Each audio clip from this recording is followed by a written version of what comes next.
আসসালামু আলাইকুম দর্শক, আমন্ত্রণ জানাচ্ছি চ্যানেল আই সংবাদে। সঙ্গে আছি আমি মৃত্তিকা মোস্তফা। বিস্তারিত সংবাদের শুরুতেই জানিয়ে দিচ্ছি ফ্রেশ আটা ময়দা সুজি সংবাদ শিরোনামগুলো। পবিত্র হজের দিনে লাব্বাইক আল্লাহুম্মা লাব্বাইক এই ধ্বনিতে মুখর আরাফাত প্রান্তর। দুপুরে খুতবা পাঠের পর বিকেলে বিশ্ব শান্তি কামনায় মোনাজাত।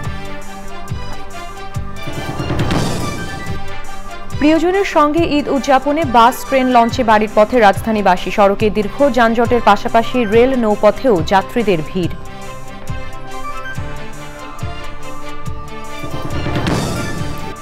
এবং পরিবেশ বান্ধব উন্নয়নে বিশেষজ্ঞদের তাগিদ। বিশ্ব পরিবেশ দিবসে রাজধানী সহ বিভিন্ন জেলায় প্রকৃতি ও জীবন ফাউন্ডেশনের কর্মসূচি।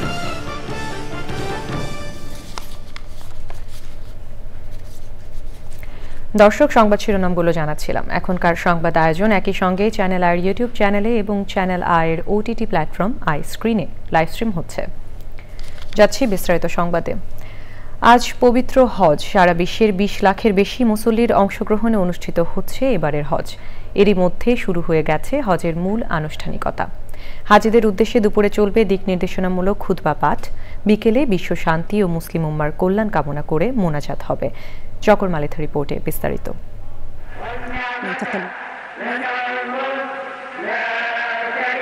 হজের অন্যতম ফরজ আরাফাত ময়দানে হাজিদের অবস্থান করা।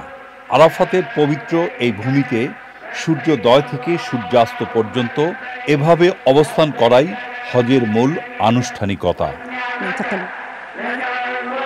পবিত্র এই ময়দানেই মহান আল্লাহ রব্বুল আলামিনের দরবারে নিজের উপস্থিতি জানান দিচ্ছেন পৃথিবীর বিভিন্ন দেশ থেকে আসা লাখ লাখ মুসল্লি। হাজির আছেন 87,000-এর বেশি বাংলাদেশি হাজি। বাংলা পরিচিতি শব্দের আরবি অর্থ আরাফাত। পবিত্র এই আরাফাত ময়দানেই প্রথম মানব আদম আলাহি ওয়াসাল্লাম এবং হাওয়া আলাহি ওয়াসাল্লামের প্রথম সাক্ষাৎ হয়েছিল। ইহলোকের সব চাওয়া পাওয়া ভুলে পাপ মুক্তির আকুল প্রার্থনা নিয়ে মুমিন মুসলমানরা এখন সেই আরাফাত ময়দানে। আরাফাতের জাবালে রহমত বা রহমতের পাহাড়ের চূড়ায়, যেখানে আদম হাওয়ার পরিচয় হয়েছিল, তার পাদদেশে দাঁড়িয়ে বিদায় হজে ভাষণ দিয়েছিলেন মহানবী হজরত মুহাম্মদ সাল্লাল্লাহু আলাইহি ওয়াসাল্লাম। সেই বিশ্বাস নিয়েই প্রতি বছর আরাফাতে হাজির হন লাখো মুসল্লি। আরাফাতের রাস্তা এবং মসজিদ সহ গুরুত্বপূর্ণ স্থাপনার নির্দেশনা আরবির পাশাপাশি বাংলায় লেখা। আরাফাতে আজ প্রচণ্ড গরম, তাপমাত্রা 45 ডিগ্রি সেলসিয়াসের বেশি। গরম কমাতে জায়গায় জায়গায় বসানো হয়েছে 100-রও বেশি কুলিং ইউনিট। স্থাপন করা হয়েছে অস্থায়ী তাঁবু। পরিবেশ ঠান্ডা রাখতে ছিটানো হচ্ছে পানি। আছে হাজারো নিম গাছ। নিম গাছের ছায়ায় আছেন অনেকে। গরমে হাজিরা অসুস্থ হয়ে গেলে তাদের চিকিৎসায় পর্যাপ্ত সুযোগ সুবিধা রাখা হয়েছে। হজের আনুষ্ঠানিকতার মূল অনুষঙ্গ আরাফাত ময়দানের মসজিদে নামিরার মিম্বারে দাঁড়িয়ে খুতবা দেবেন সৌদি আরবের সূরা কাউন্সিলের সাবেক চেয়ারম্যান, মসজিদুল হারামের প্রবীণ ইমাম ও খতিব শায়েখ ডক্টর সালি বিন আবদুল্লাহ বিন হুমাইদ। আরাফাতের খুতবা এবার বাংলা সহ 34 ভাষায় সম্প্রচার করা হবে। মূল বয়ানের আগে দল বেঁধে নিজেদের মধ্যে চলছে খণ্ড খণ্ড বয়ান। দিক নির্দেশনামূলক খুতবা শেষে মুসলিম উম্মার শান্তি ও সমৃদ্ধি কামনা করে মোনাজাত করা হবে। জোহর ও আসরের মাঝামাঝি সময়ে আরাফাত ময়দানেই একসঙ্গে সকল হাজি নামাজ আদায় করবেন। সূর্যাস্তের আগ পর্যন্ত পবিত্র এই ময়দানেই চলবে ইবাদত বন্দেগী। হজের নিয়ম অনুযায়ী সূর্যাস্তের সঙ্গে সঙ্গে হাজিরা রওনা হবেন পরবর্তী গন্তব্য মুজদালিফার দিকে। এবছরই প্রথম কৃত্রিম বুদ্ধিমত্তা বা এআই দিয়ে নজরদারি, ড্রোন ও চেহারা শনাক্তকরণের মাধ্যমে আরাফাত ময়দান, মুজদালিফা ও এর আশেপাশের এলাকায় নেওয়া হয়েছে নজিরবিহীন নিরাপত্তা ব্যবস্থা। শকর মালিথা, চ্যানেল আই। লাব্বাইক আল্লাহুম্মা লাব্বাইক, লাব্বাইক লা শারীকা লাকা লাব্বাইক, এই ধ্বনিতে মুখর পবিত্র আরাফাত ময়দান। এর আগে ফজর নামাজ আদায় করে হজ যাত্রীরা পৌঁছেন সেখানে। পবিত্র আরাফাতের ময়দান থেকে MY আলাউদ্দিনের রিপোর্ট। হজ ঘিরে এবার সৌদি আরবে নেওয়া হয়েছে নজিরবিহীন নিরাপত্তা ব্যবস্থা। কেউ হেঁটে, কেউ বাসে, মিনি বাসে, আবার কেউ ট্রেনে করে আরাফাত ময়দানে পৌঁছেন বাংলাদেশ সহ বিশ্বের বিভিন্ন দেশের হাজিরা। আরাফার ময়দানে আসছি, আল্লাহ আমাকে খুব ভালো রাখছে। আরাফার ময়দানে এবং ভালোভাবে আল্লাহর অশেষ রহমত, আল্লাহ ভালো রাখছেন, ভালোভাবে আছি আলহামদুলিল্লাহ, আমরা খুব ভালো আছি। এখানকার পরিবেশ খুব ভালো।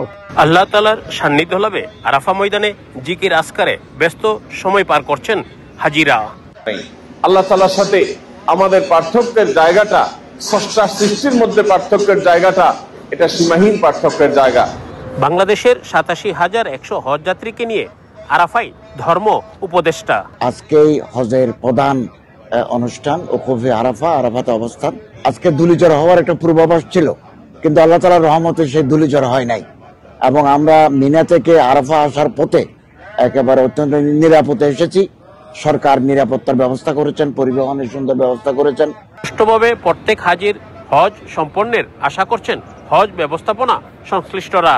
আজ থেকে কয়েক বছর আগেও খোলা আকাশের নিচে এই আরাফা ময়দানে অবস্থান করত হাজিরা। এখন লেগেছে আধুনিকতার ছোঁয়া।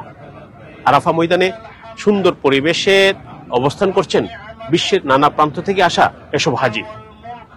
পবিত্র আরাফাত ময়দান থেকে MY আলাউদ্দিন, চ্যানেল আই।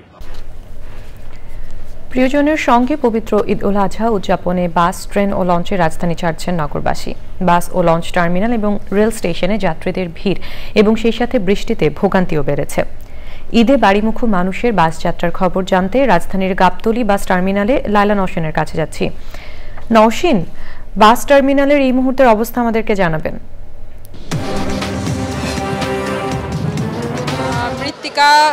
আমি জানিয়েছি সকাল থেকে কিন্তু গাবতলী বাস টার্মিনালে হাজার হাজার যাত্রী কিন্তু উত্তরবঙ্গগামী বিভিন্ন জেলায় যাওয়ার জন্য এখানে ভিড় করছে এবং গত ঈদে আমরা যেটা দেখেছি খুব স্বাচ্ছন্দ্যে দ্রুত বাসগুলো আসা যাওয়া করেছে ঈদ যাত্রাকে কেন্দ্র করে। এবার কিন্তু আমরা সকাল থেকে দেখছি, এখানে আপনি দেখতে পাচ্ছেন এখানে ফরিদপুর রাজবাড়িগামী একটি বাসের কাউন্টারের সামনে কিন্তু এখানে শত শত মানুষ ভিড় করছে।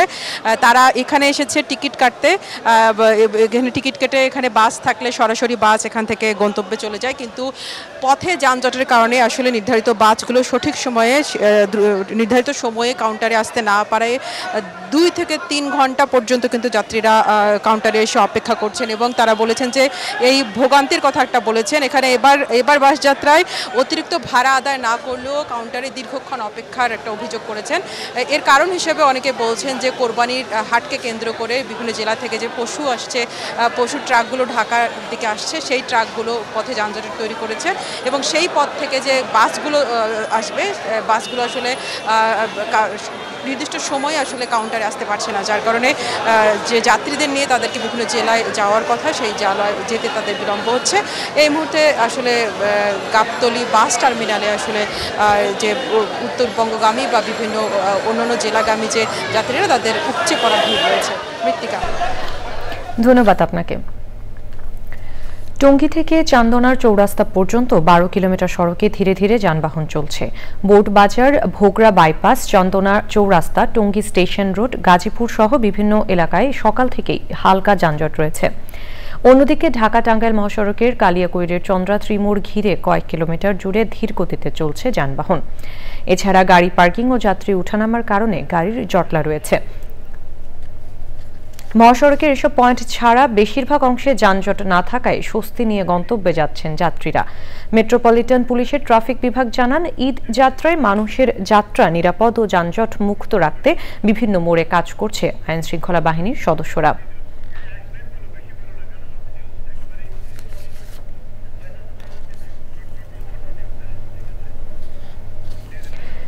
ট্রেনে ঈদযাত্রার খবর জানতে জাকিয়া আক্তারের কাছে যাচ্ছে, তিনি কমলাপুর রেলওয়ে স্টেশনে আছেন। জাকিয়া, কমলাপুর রেল স্টেশনে যাত্রীদের চাপ কেমন দেখছেন এবং ট্রেন সময় মতো ছেড়ে যাচ্ছে কিনা আমাদেরকে বিস্তারিত জানাবেন।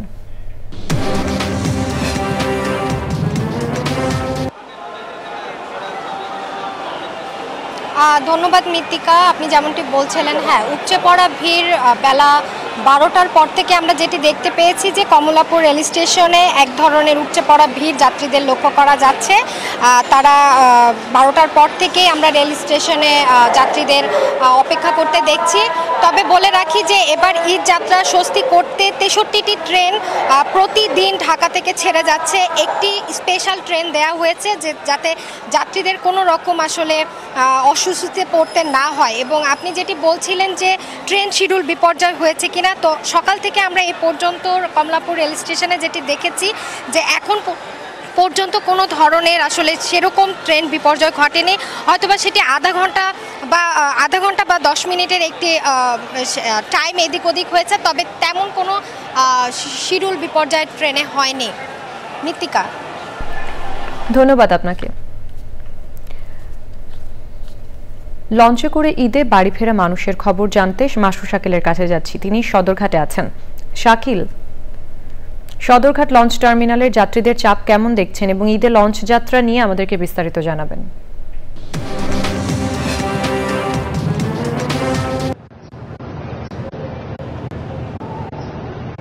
মৃত্তিকা, যেটি হয়েছে যে সদরঘাট লঞ্চ টার্মিনালে মূলত আজকে যেহেতু একটু বৃষ্টি হচ্ছে, বৃষ্টির কারণে ঈদ যাত্রা কিছুটা ব্যাহত হচ্ছে। তবে আপনি দেখতে পাচ্ছেন যে সারি সারি যে লঞ্চগুলো রয়েছে সবগুলো লঞ্চ মূলত দক্ষিণবঙ্গের যেসব লঞ্চ রয়েছে সেই লঞ্চগুলো মূলত 6টার পর থেকে ছেড়ে যায়, ফলে সেগুলোতে মূলত যাত্রীরা উঠছেন। এবং আপনি পল্টন যেটি রয়েছে সেটি কিছুটা খালি রয়েছে, কারণ কিছুক্ষণ আগে প্রচুর বৃষ্টি হয়েছে, সেই বৃষ্টির কারণে তারা সবাই লঞ্চের ভিতরে নিয়ে আশ্রয় নিয়েছে। মানুষ তার যে নিজস্ব সিটটি রয়েছেন এবং সেটি খুঁজে নিচ্ছেন, এবং যারা মূলত টিকিটের যাত্রী তারা মূলত আরও পরে আসবেন, যেহেতু লঞ্চগুলো ছাড়বে 6টার পর থেকে। তবে চাঁদপুরের যে লঞ্চগুলো রয়েছে সেই লঞ্চগুলো ছেড়ে যাচ্ছে নিয়মিত। আমরা বিআইডব্লিউটিএ কর্তৃপক্ষের সাথে কথা বলেছি, তারা বলেছেন যে না, আবহাওয়া যেমন আছে তাদের কোনো ধরনের সতর্কতা তাদের পক্ষ থেকে নেওয়া হয়নি, স্বাভাবিকভাবেই লঞ্চ চলাচল করবে। আমরা যেটি জেনেছি যে বিকাল 4টায় এখানে সার্বিক পরিস্থিতি পরিদর্শন করার জন্যে নৌ পরিবহন উপদেষ্টা ব্রিগেডিয়ার জেনারেল সাখাওয়াত হোসেন আসবেন। তিনি আসলে পরিদর্শন করবেন এবং তিনি নিশ্চয়ই জানাবেন যে কিভাবে এবার তারা নির্বিঘ্নে যাত্রা সম্পন্ন করবেন। এবং আমরা দেখতে পাচ্ছি যে এখন পর্যন্ত কোনো ধরনের খুব বেশি অভিযোগ বা কোনো কিছু নেই যাত্রীর পক্ষ থেকে, এবং লঞ্চ যাত্রা মোটামুটি স্বাভাবিকই হবে বলে বলছেন। ধন্যবাদ আপনাকে। বিএনপির ভারপ্রাপ্ত চেয়ারম্যান তারেক রহমানের সহধর্মিণী ডক্টর জুবাইদা রহমান ও তাদের কন্যা ব্যারিস্টার জাইমা রহমানের নামে ফেক আইডি খুলে সামাজিক যোগাযোগ মাধ্যমে নানা ভুয়া মন্তব্য ও অপপ্রচার ছড়ানো হচ্ছে বলে অভিযোগ করেছে বিএনপি। নয়াপল্টনে দলের কেন্দ্রীয় কার্যালয়ে সংবাদ সম্মেলনে বিএনপির সিনিয়র যুগ্ম মহাসচিব রুহুল কবির রিজভী জানিয়েছেন, প্রতারক চক্র এআই প্রযুক্তির মাধ্যমে তাদের ভুয়া ছবি ও ভিডিও তৈরি করে সামাজিক মাধ্যমে অপপ্রচার করছে। একটি কুচক্রী মহল জিয়া পরিবারকে নিয়ে বিভ্রান্তি তৈরির জন্য এমন মিথ্যা ও বানোয়াট অপপ্রচার চালাচ্ছে বলেও অভিযোগ তার। একটি দুর্বৃত্ত চক্র পরিকল্পিতভাবে বিএনপির ভারপ্রাপ্ত চেয়ারম্যান জনাব তারেক রহমানের সহধর্মিণী ডাক্তার জুবাইদা রহমান ও তাঁদের কন্যা ব্যারিস্টার জাইমা রহমানের নামে ফেক ও মিথ্যা ফেসবুক অ্যাকাউন্ট খুলে অসত্য বানোয়াট মন্তব্য পোস্ট করছে। আর্টিফিশিয়াল ইন্টেলিজেন্স ব্যবহার করে প্রতারক চক্র ডাক্তার জুবাইদা রহমান ও ব্যারিস্টার জাইমা রহমানের ছবি ও ভিডিও তৈরি করে সামাজিক যোগাযোগ মাধ্যমে প্রচার করছে, যা একেবারে বানোয়াট, ভিত্তিহীন, একেবারে অসত্য। এসব অপপ্রচারের লক্ষ্য হচ্ছে জনমনে জিয়া পরিবারকে নিয়ে বিভ্রান্তি সৃষ্টি করা। দেশব্যাপী সচেতনতা বৃদ্ধিতে বিশ্ব পরিবেশ দিবসে রাজধানী সহ দেশের বিভিন্ন জেলায় কর্মসূচি করেছে প্রকৃতি ও জীবন ফাউন্ডেশন সহ পরিবেশের উন্নয়নে কাজ করা সংগঠনগুলো। আয়োজনে অংশ নিয়ে জাতীয় অর্থনৈতিক ও সামাজিক লক্ষ্য অর্জনে পরিবেশ বান্ধব উন্নয়নের বিকল্প নেই বলেছেন বিশিষ্টজনেরা। পরিবেশ দূষণ রোধে আইনের কঠোর প্রয়োগের পাশাপাশি বেসরকারি উদ্যোগে গুরুত্বারোপ করেন তারা। আলিম আল রাজের রিপোর্ট।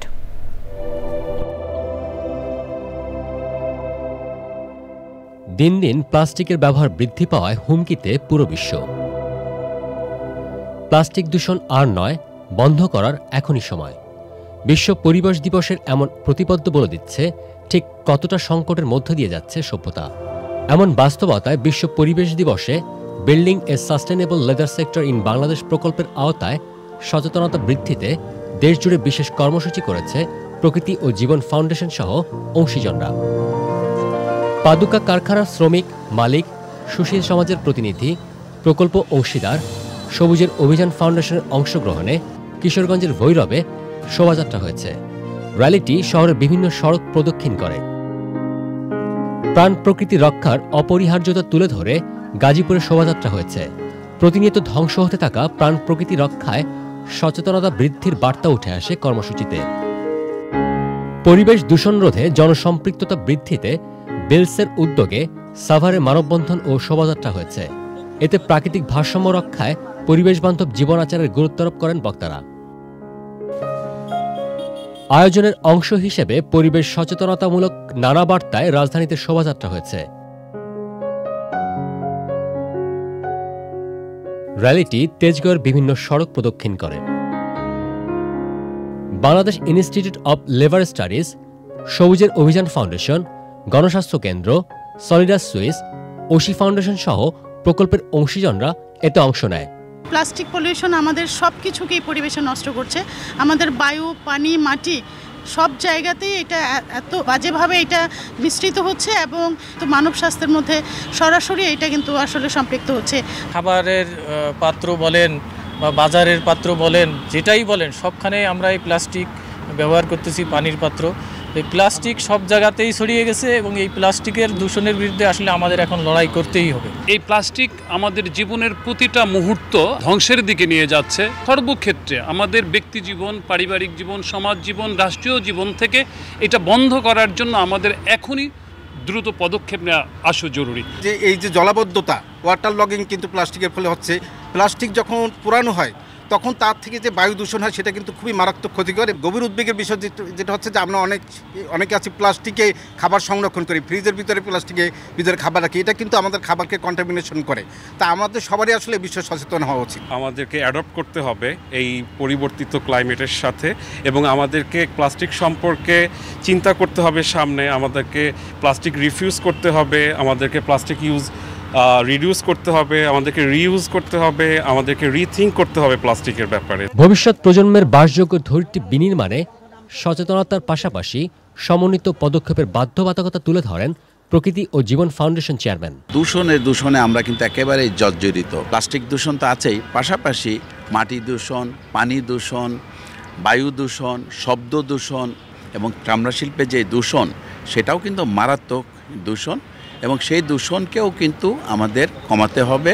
প্লাস্টিকের দ্রব্যে নানা ধরনের যে আমাদের খাবারের যে সংরক্ষণ করি আমরা, সেই জায়গাগুলোকে কিন্তু আমাদের সচেতনভাবে আস্তে আস্তে পরিহার করতে হবে এবং সেটা করতে হলে কিন্তু একটা সম্মিলিত উদ্যোগের দরকার এবং সবার মধ্যে সচেতনতা দরকার। আসলে কাজটিকে যদি কমাতে চাই আমাদেরই কিন্তু এগিয়ে আসতে হবে। আইনের প্রয়োগ যদি না হয় তাহলে কিন্তু এই শুধু সচেতনতা দিয়ে কাজ হবে না। সুতরাং দুটো জিনিসই পাশাপাশি চলতে হবে, সচেতনতা এবং আইনের প্রয়োগ এবং আমাদের রেসপন্সিবিলিটি। শুধু পরিবেশই নয়, জলবায়ু পরিবর্তনের অভিঘাত মোকাবেলায় সবার সম্পৃক্ততার উপর জোর দেয় পরিবেশবাদী এসব সংগঠন। আলিমাল রাজি, চ্যানেল আই, ঢাকা। বিশ্ব পরিবেশ দিবস উপলক্ষে বিশেষ আয়োজন দেখবেন আজ রাত 10:15 প্রকৃতি ও জীবন অনুষ্ঠানে। নগরে কংক্রিটের ভিড়ে যখন সবুজ হারিয়ে যেতে বসেছে, তখন ঢাকার অনেক এলাকাতে ছাদে ছাদে গড়ে উঠছে ফল ফসলে ঘেরা ছাদ কৃষি। বাড়িধারা ডিওএইচএস আবাসন এলাকাটিতে নাগরিকদের কৃষির আয়োজনগুলো নিজেদের পরিবারের উপভোগের পাশাপাশি গোটা আবাসন এলাকাটির পরিবেশেও বদলে দিচ্ছে। বিস্তারিত জানাচ্ছেন শাহেক সিরাজ।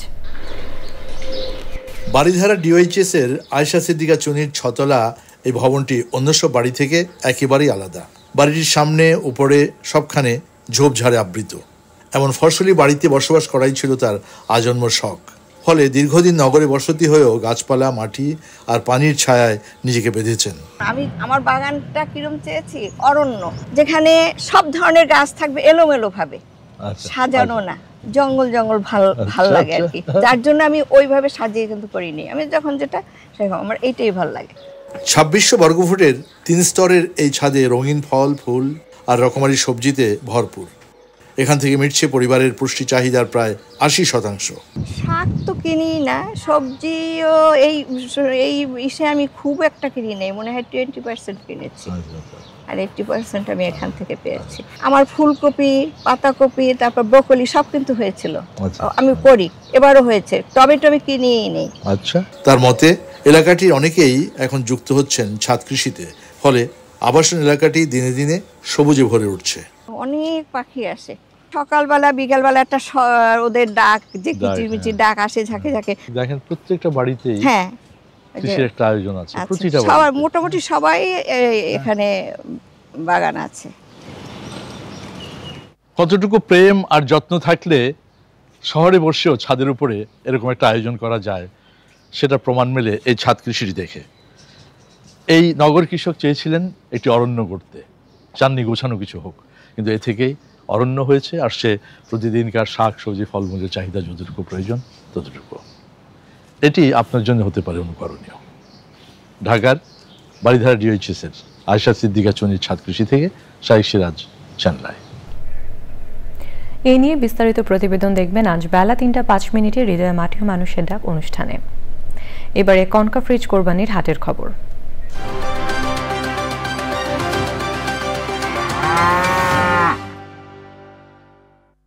অ্যাক্টিভেটেড কার্বন ডিওডোরাইজার যুক্ত কনকা ফ্রিজে এক খাবারের গন্ধ অন্য খাবারে যেতে পারে না।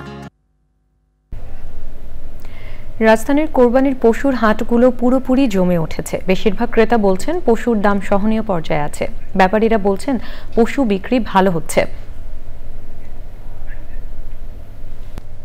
এবং প্রথমেই নিটোল টাটা কৃষি সংবাদ।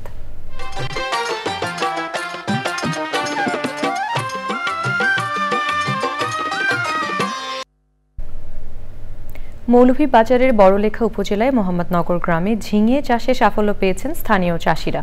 ভালো ফলন ও দাম পেয়ে ঝিঙে এখন কৃষকদের কাছে অতি লাভজনক ফসল। এখন দেখবেন প্রকৃতি সংবাদ।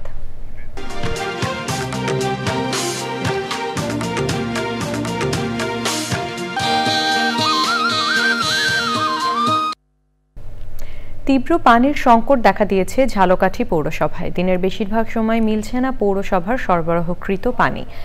2 বছর ধরে এমন ভোগান্তিতে পৌরসভার 20,000-এরও বেশি মানুষ। স্থানীয়দের অভিযোগ, কর্তৃপক্ষের গাফিলতিতেই দীর্ঘায়িত হচ্ছে পানি সংকট। তবে পাম্প নষ্ট হওয়ার পাশাপাশি লবণাক্ততা ছেড়ে যাওয়ায় এমন পরিস্থিতির সৃষ্টি হয়েছে বলছে কর্তৃপক্ষ। সব শেষে ফ্রেশ আটা, ময়দা, সুজি সংবাদ শিরোনামগুলো জানিয়ে দিচ্ছি আরও একবার। পবিত্র হজের দিনে লাব্বাইক আল্লাহুম্মা লাব্বাইক এই ধ্বনিতে মুখর আরাফাত প্রান্তর। দুপুরে খুতবা পাঠের পর বিকেলে বিশ্বশান্তি কামনায় মোনাজাত। প্রিয়জনের সঙ্গে ঈদ উদযাপনে বাস, ট্রেন, লঞ্চে বাড়ির পথে রাজধানীবাসী। সড়কে দীর্ঘ যানজটের পাশাপাশি রেল, নৌপথেও যাত্রীদের ভিড়।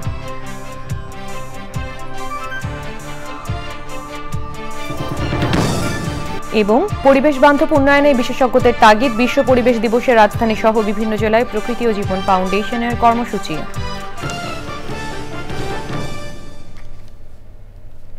দর্শক, এই ছিল এখনকার সংবাদ। সবাইকে সাথে থাকার জন্য ধন্যবাদ।